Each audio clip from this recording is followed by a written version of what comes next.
But we put a lot of hard work into this endeavor. It actually started when Sergeant James Peterson, who is our use of force coordinator for the department, he's also an attorney.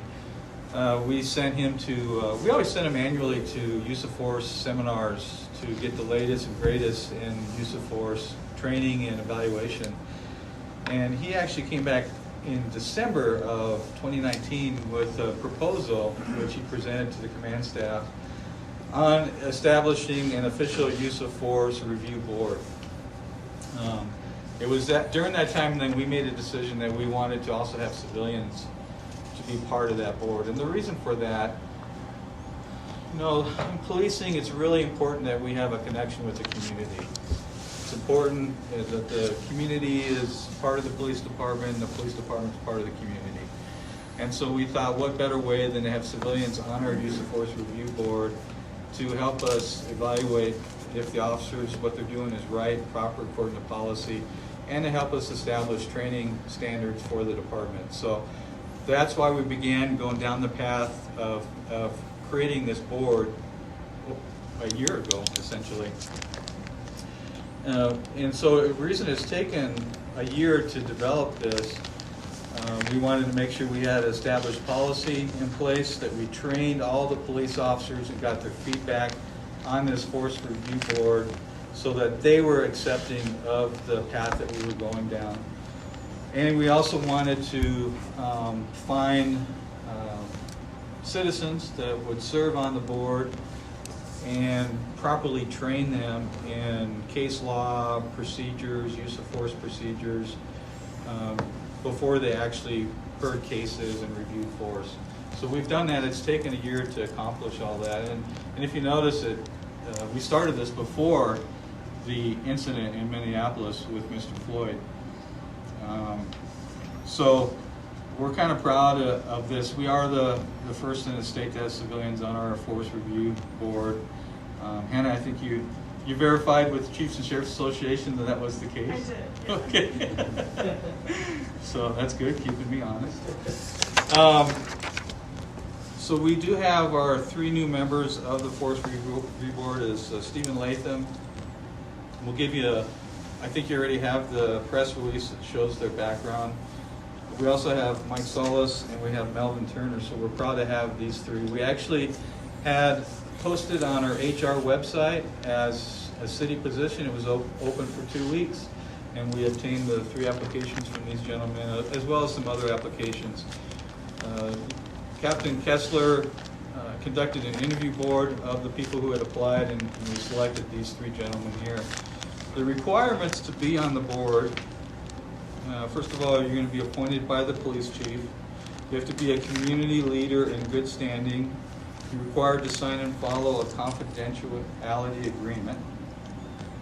And the reason for that is because you're reviewing use of force, which can be considered a personnel matter, which could lead, a use of force situation could lead into disciplinary action, and so that would be a personnel matter, which is why there's a confidentiality agreement. You've never served as a civilian full-time police officer is a requirement. We wanted to make sure that these civilians will look at this force from the perspective of a community member without being a police officer, okay? Never convicted of a felony and no misdemeanor convictions within the last 10 years. They're required to attend the Citizens Police Academy here at the police department within 1 year of appointment. They're required to attend Cheyenne Police de-escalation training within 1 year of appointment. They're required to attend use of force policy training, including simulator training prior to appointment, and all 3 have done that already. They're required to attend at least 1 Cheyenne Police use of force training per year. However, they're encouraged to audit all the use of force trainings that we do. So they're good. All of our use of force trainings, they have the schedule. They can attend any of them to audit the class. Required to attend 2 legal update trainings per year. May attend advanced use of force training at the expense of the police department. And I think all 3 of you are registered for this. When is that training? It's It's in December, so we do have, all three are going to be going to advanced use of force training in December. It's a, is it the Eric Dago conference? Okay. And required to attend 80% of force review board meetings, required 4-year commitment. And the reason it's 4-year commitment is because we're investing money into their training, and so that's why we require at least a 4-year commitment. The other members of the board is going to be chaired by our services division captain, right now is Captain Kessler. We also have the Cheyenne Police Use of Force Coordinator, which is Sergeant Peterson, sitting in the back there. He, like I said, he's also an attorney. And then we have a sworn officer on the board, which is elected by their peers. So other police officers have elected the member of the board, which is a police officer. Chief, is this a paid position? It is not, it's volunteer. So the 3 civilians are volunteering their time. And you can ask them why they're doing that. I think it's because they really care about our community and want to help the police department. So they already have reviewed, they already had a meeting, I think, except for Mel wasn't at the meeting. They already reviewed force. The force that occurred during October, they reviewed. Their meeting was in November 5th, was it? Okay, it was their first meeting. What the type of force that they're going to review is all level 2 and level 3's use of force. What are those? So let me get to that. And then they're going to randomly review 10% of level 1 use of force. And how we pick the random 10% is the coordinator will email the board member the total, all the case numbers of level 1 use of force. The board member will randomly pick 10%, and that's the ones we're gonna review. So basically what it is, level 1 is force that is likely to cause only transitory pain, disorientation, and or discomfort during the application and means of gaining compliance. So basically what that means is techniques which are reasonably expected not to cause any injury. For example, it could be a control hold, an arm bar, a takedown procedure where there is low likelihood of injury.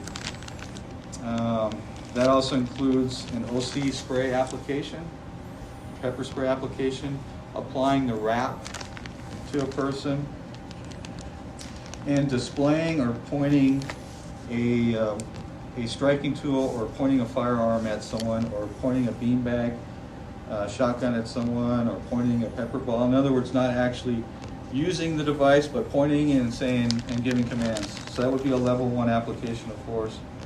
Level 2 is force that causes an injury. So let's say it initially was a level 1 force, but the person was injured as a result of that force. That automatically bumps up to a level 2 and will be reviewed by the board. Or could reasonably be expected to cause injury or results in a complaint of injury. So even if the person may not be injured but complains that they were injured, that bumps up to a level 2. So level 2 uses of force include any taser application,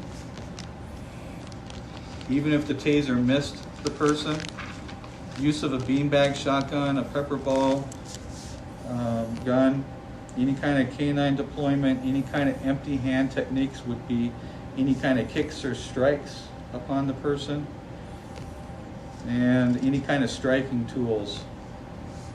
Level 3 is force that results in or could reasonably result in serious physical injury, hospitalization, or death.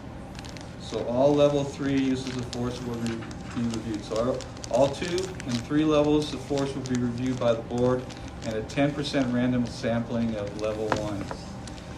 This last meeting they had November 5th.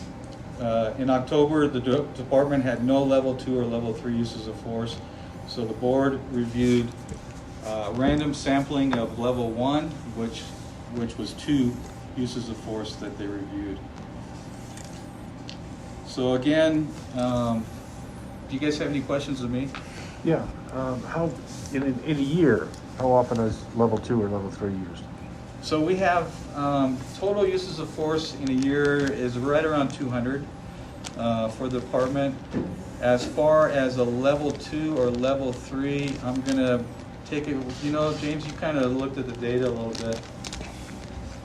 Yeah, I don't recall right off. We have tracked it that way in the past, so probably 1 or 2 a month. Level 2 or 3? What are Yeah, those? level 2 and 3, I'd say no more than probably 25 a month. I mean, 25 a year. Okay. So the rest are going to be level 1 uses of force, which again would be probably 150 level 1 uses of force, probably, not even that, probably, what, 175? Maybe 175 level 1 and 25 level 2 or 3. Okay. Level 3 is, of course, very rare. So after the review board reviews an incident, what happens next? So what happens is the board will look at all the video, body camera video, car video, they'll review the police reports, and then they'll make a determination on that force, which would, they have they can make 5 choices, which is, the force was within policy, and the recommendation is to take no further action. The November 5th meeting that they had, I think both uses of force situations, was your ruling, right? So both of those was the force was within policy, no recommendation to take further action. The other choice it can make is the force was within policy, and the recommendation is to commend the officer for exemplary performance. The force appears to be outside of policy, and the recommendation is to provide the officer with remedial training. So this is a decision the board can make because they feel the level of force wasn't enough to cause disciplinary action, but they believe there should be some remedial training with the officer. The force appears to be outside policy, and the recommendation is to initiate an internal investigation. Or next, the department has a policy failure, and the recommendation is to evaluate policy. And the final one is the force appears to be a criminal violation, and the recommendation is to initiate a criminal investigation.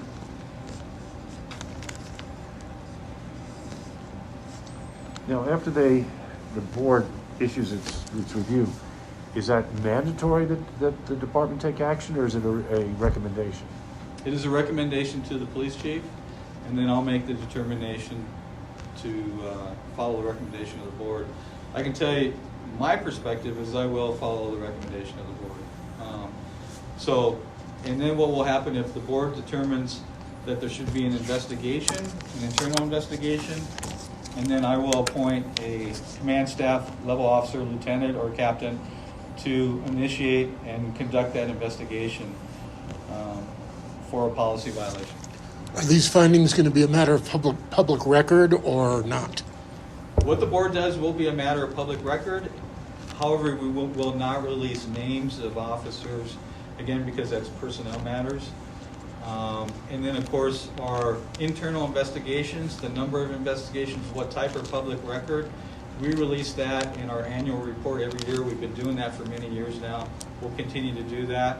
Again, we're not allowed to release names of individuals subject to those investigations unless we have a court order from the district court level.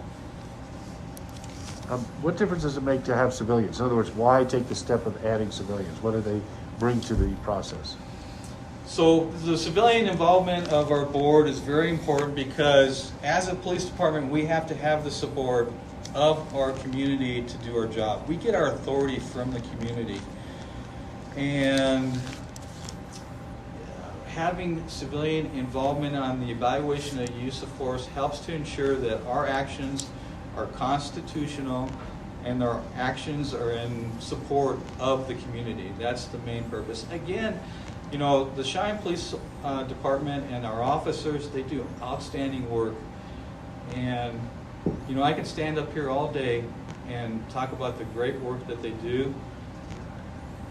but I don't want to toot our own horn. I think having civilians involved in the process, as someone from outside of the department, they can tell the public whether or not we're performing constitutionally or not. And it's important to have them out there telling people in the community. That's why we wanted community leaders. Telling people in the community if we're doing right or we're not, and if we're not, that we're taking the action to correct what's going on, so that we have a better police department, always wanting to improve what we're doing. Are you at all concerned about police officers resenting outsiders coming in and judging their work? Well, which is the reason why it's taken a year to roll this out, because we know that could be a concern. So Captain Kessler actually met with all the police officers and to explain what this process is going to look like. And we have, I think, total support of the department as we move forward with this. The officers also have the same belief that I have. They want to make sure that we're doing things right in the department. And so this is a way that the officers can tell people that we're doing it right here in the Cheyenne Police Department. So we're pretty proud that we're the first ones in Wyoming to take this step. We hope other departments follow suit. And the board has only met once so far? They've only met once, yes. Have they issued any recommendations from that meeting? Yeah, they reviewed 2 uses of force, and their recommendation was that the force was within policy, no further action to be taken. Now, that was the official ruling. I can tell you one of the use of force that they reviewed, the board determined that the officer could have documented the force better after watching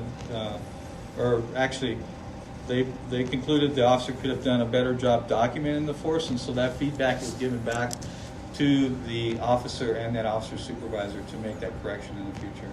But again, no disciplinary action was warranted in that situation, just that the officer could have done a better job documenting that. Just out of curiosity, how many total applications did you receive? Was it 5? 5. And what was the decision-making process as far as 3 civilians versus 4 or 5? We originally started out as we're just going to select one. Okay. However, when we interviewed these 3, we liked them all. we liked them all, so we decided we would appoint them all to the board, and then they could rotate as to who's going to, in case some of them had time conflicts, that it wouldn't be an issue for us. So they can pick amongst themselves who's going to be sitting on the board for that particular month.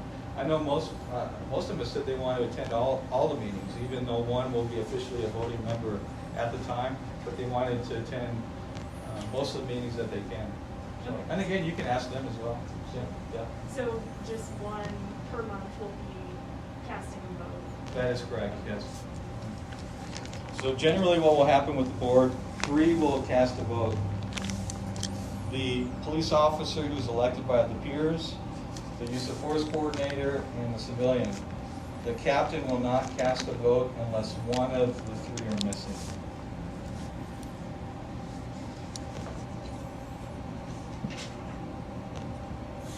Did you guys have anything else? James, you got anything else to add?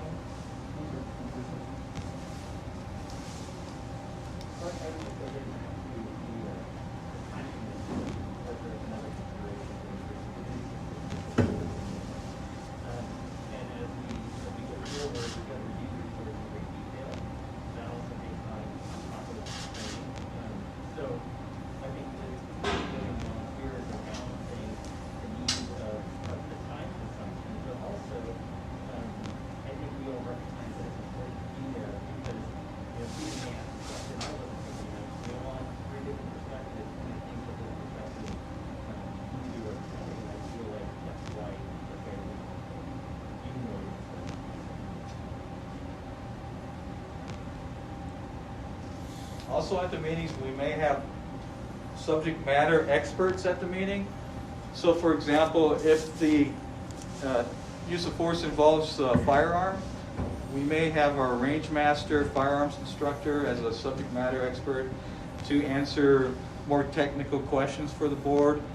Or we might have our defensive tactics instructor, the instructors who teach the tactics that officers use in defense at the meeting to explain more technical questions, or we might have our video expert attend the meeting to evaluate how video sometimes can not accurately represent what actually happened, that there's sometimes are limitations in the video equipment and recording equipment, and so we may have an expert attend the meeting to explain some of that as well.